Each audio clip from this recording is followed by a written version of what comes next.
الله وبركاته. الحمد لله الذي هدانا بعبده المختار من دعانا إليه بالإذن وقد نادانا لبيك يا من دلنا وحدانا. صلى عليك الله بارئك الذي بك يا مشفع خصنا وحبانا، مع آلك الأطهار معدن سرك الأسمى فهم سفن النجاة حمانا. Alhamdulillah, kita sama-sama bersyukur kehadirat Allah Jalla Jalaluhu wa Ta'ala fi'ulah di sore hari ini, di hari yang mulia, di mana Allah Subhanahu wa Ta'ala kabulkan setiap doa orang yang berdoa pada hari ini. Mudah-mudahan segala hajat kita dikabulkan oleh Allah Subhanahu wa Ta'ala, segala dosa dan kesalahan kita diampuni oleh Allah, segala hajat kita dikabulkan oleh Allah Jalla Jalaluhu wa Ta'ala fi'ulah. Dan mudahan kita sabarataan meninggal di dalam keadaan husnul khatimah, berkumpul bersama Nabi kita Muhammad sallallahu alaihi wa alihi wa sahbihi wasallam di dalam syurga Firdaus bighairi hisab. Amin amin ya rabbal alamin. Bapak-bapak, ibu-ibu, saudara-saudari yang dirahmati Allah, di ketika kita membaca dan mendengarkan manaqib auliyanya Allah Subhanahu wa Ta'ala, di sana kita mengharapkan rahmat dan keberkahan daripada Allah Jalla Jalaluhu wa Ta'ala fi'ulah, yang mana kata Al-Habib Ali bin Muhammad bin Husain Al-Habsyi, habbah idza barakal maula tulakil hubub. Satu biji, jikalau di dalam satu biji tersebut mengandung keberkahan daripada Allah Subhanahu wa Ta'ala, tulakil hubub, akan mendatangkan biji-biji yang lain. Artinya di ketika Allah berkahi kita, yang asalnya sedikit bisa menjadi cukup gasan kita. Mudah-mudahan Allah Subhanahu wa Ta'ala cukupkan kehidupan kita di dunia maupun akhirah. Amin ya rabbal alamin. Dan kemudian di ketika kita membaca manaqib auliyanya Allah Subhanahu wa Ta'ala, maka pengharapan kita adalah supaya kita lebih kenal dengan mereka, supaya lebih cinta diri kita terhadap mereka. Karena kata Nabi kita Muhammad sallallahu alaihi wa alihi wasallam, al-mar'u ma'a man ahab. Seseorang dikumpulkan kelak di hari kiamat bersama orang yang dicintainya. Jikalau orang yang dicintainya tersebut adalah orang-orang yang dekat dengan Allah Subhanahu wa Ta'ala, orang-orang yang cinta dengan Allah Subhanahu wa Ta'ala, maka orang tersebut akan dikumpulkan bersama mereka. Walaupun amal ibadah sidin kada kaya sidin yang di Hadramaut, itu ada salah seorang habaib yang bernama Al-Habib Hasan bin Salih Al-Bahar. Al-Habib Hasan bin Salih Al-Bahar, beliau jikalau bulan suci Ramadan itu malam sembahyang 2 rakaat. Sembahyang 2 rakaat. Rakaat pertama sehabis membaca surah Fatihah, Sirin membaca Al-Quran sehataman dari surah Al-Fatihah sampai surah An-Nas. Rakaat pertama Sirin kawa menghatamkan daripada Al-Quranul Karim. Subhanallah. Kemudian di rakaat yang kedua, beliau mampu membaca surah Al-Ikhlas berapa kali? Mampu beliau membaca surah Al-Ikhlas sebanyak 9.000 kali. Subhanallah. Rakaat pertama khatam Quran, rakaat kedua kalau membaca 9.000 kali surah Al-Ikhlas.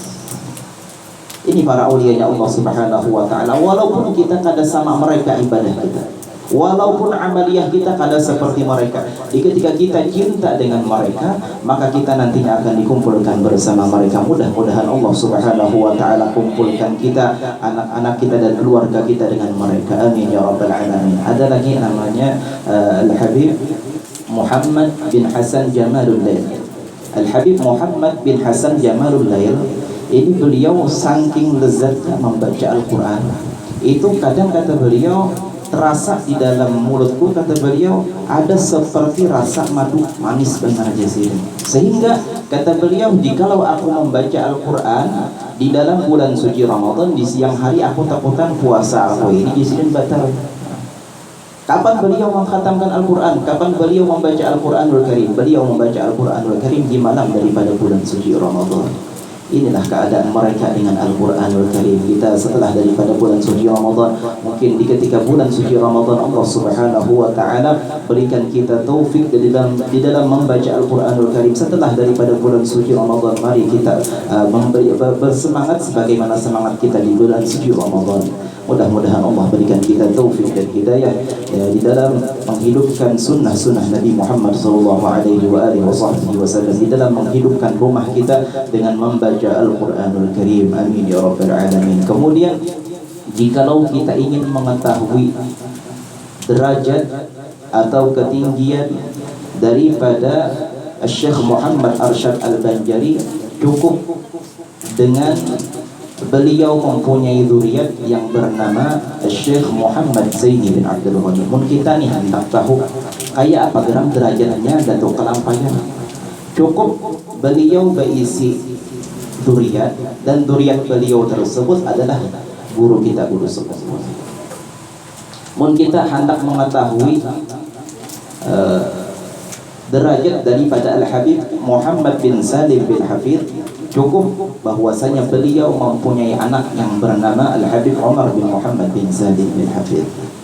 Jikalau kita ingin mengetahui derajat daripada Al-Habib Hasan bin Abdullah bin Alawi Al-Haddad, jikalau kita ingin mengetahui derajat daripada Al-Habib Abdullah bin Alawi Al-Haddad, cukup beliau berisi anak yang bernama Al-Habib Hasan bin Abdullah bin Alawi Al-Haddad. Maka dengan mereka mempunyai zuriat tersebut menunjukkan bahwasanya mereka tinggi di sisi Allah Subhanahu wa taala, belum daripada ibadahnya mereka, belum lagi daripada zikirnya mereka di hadapan Allah Subhanahu wa taala, belum lagi daripada dakwahnya beliau untuk menyebarkan agama Islam di daerah Banjar. Ini Syekh Muhammad Arsyad bin Abdullah Al-Banjari adalah orang yang sangat tinggi derajatnya di sisi Allah Subhanahu wa taala. Ketika kita berkumpul bersama-sama sore hari ini untuk membaca manaqibnya beliau, sebelumnya kita mendengar daripada manaqib Nabi kita Muhammad sallallahu alaihi wasallam dengan pemaulidan, kemudian kita lanjutkan pulang dengan membaca manaqib kekasihnya Allah Subhanahu wa taala Syekh Muhammad Arsyad bin Abdullah Al-Banjari. Mudah kita seberatan mendapatkan keberkahan daripada Syekh Muhammad Arsyad bin Abdullah Al-Banjari. Amin ya rabbal alamin. Kemudian Syekh Muhammad Arsyad bin Abdullah Al-Banjari, beliau dilahirkan pada malam Kamis pukul 3 dini hari, tanggal 15 Safar 1227 Hijriah, bertepatan dengan 19 Maret 1710 Masehi. Dan orang tua beliau yang bernama Abdullah, beliau memberi nama kepada Syekh Muhammad Arsyad Al-Banjari sebelumnya dengan Muhammad Ja'far. Jadi nama sidin sebelum Muhammad Arsyad, nama sidin adalah Muhammad Ja'far. Yang kelak setelah remaja diganti dengan nama Muhammad Arsyad. Keduanya memberikan pendidikan yang sangat baik. Yang pertama, diberikan kepadanya pelajar membaca Al-Quranul Karim dan menulis daripada tulisan Arab Al-Quran. Dikarenakan kecerdasan yang dimilikinya, maka ketika usianya beliau menginjak 7 tahun, Sang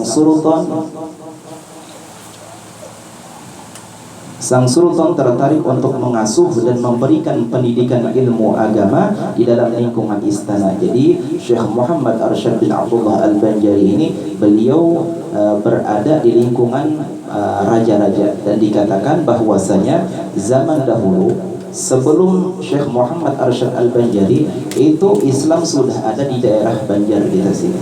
Akan tetapi dikatakan bahwasanya syariat Islam tersebut belum sempurna benar lagi. Ujar guru Banjar inilah guru Saifuddin Zuhri, kata beliau, Saifuddin Zuhri. Guru Banjar inilah zaman dahulu sebelum dilahirkan Syekh Muhammad Arsyad bin Abdullah Al-Banjari itu, orang-orang Islam itu jikalau mereka ingin mematikan ayam, kan kita mematikan ayam itu dengan disembelih. Kalau pada dahulu itu mematikan ayam, kata mereka, dengan dikapit di lawang. Dikapit di lawang ayamnya, pas mati hanya dikuliti ayamnya tersebut.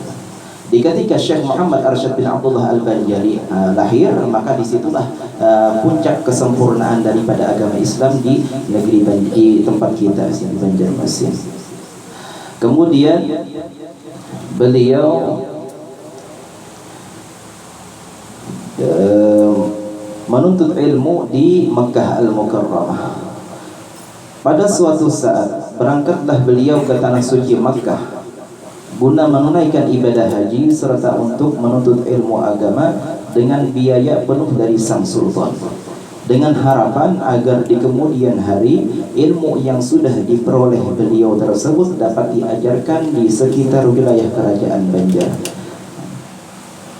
Dan dikatakan bahwasanya Datuk Kelampayan ini beliau tulak dari Banjar ke Makkah itu naik kapal, dan kapalnya sidin tersebut langsung dibikinkan oleh raja.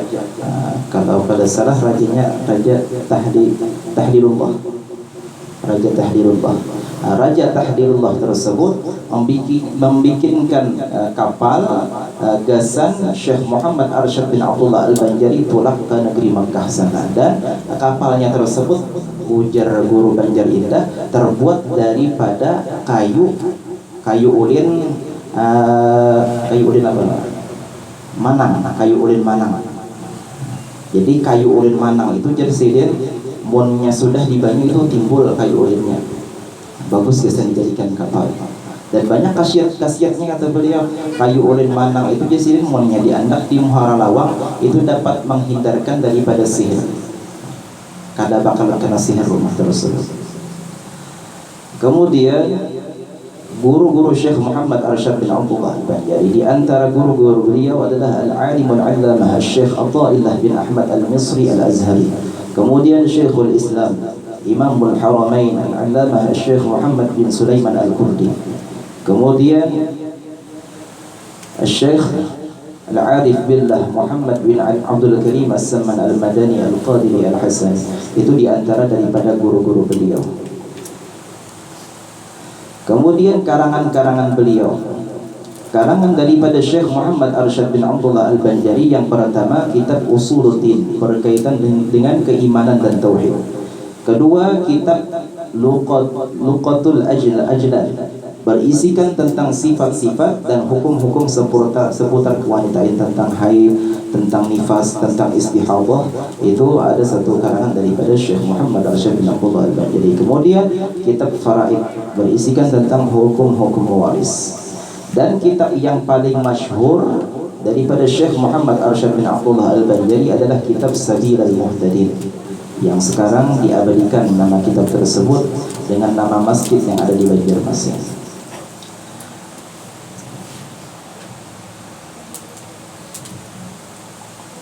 Kemudian wafat daripada Syekh Muhammad Arsyad bin Abdullah Al-Banjari.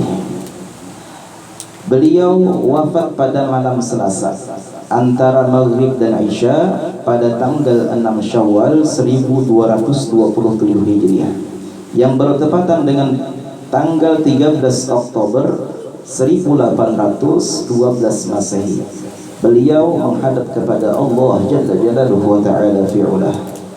Kemudian beliau meninggalkan anak sebanyak 30 orang dan cucunya beliau sebanyak 114 orang, yang diantaranya semua anak cucu tersebut meneruskan cita-cita dan usaha Syekh Muhammad Arsyad Al-Banjari di dalam mendakwahkan agama Islam. Mudah-mudahan kita seberatan mendapatkan keberkahan daripada Datuk Kelampayan, dan mudah-mudahan kita seberatan mendapatkan keberkahan daripada perkumpulan kita pada sore hari ini. Dan mudah-mudahan di hari Jumat di waktu asar ini Allah Subhanahu wa Ta'ala ampuni setiap dosa-dosa kita, setiap kesalahan kita, dan mudah-mudahan segala hajat kita dikabulkan oleh Allah Subhanahu wa Ta'ala. Dan mudahan kita seberatan kawal bermimpi melihat Nabi kita Muhammad sallallahu alaihi wasallam, dan kelak kita akan berkumpul bersama Nabi kita Muhammad sallallahu alaihi wasallam, bersama para sahabatnya Nabi, bersama keluarganya Rasulullah sallallahu alaihi wasallam, bersama awliyanya Allah Subhanahu wa Ta'ala di dalam syurga Firdaus bighairi hisab. Amin amin ya rabbal alamin.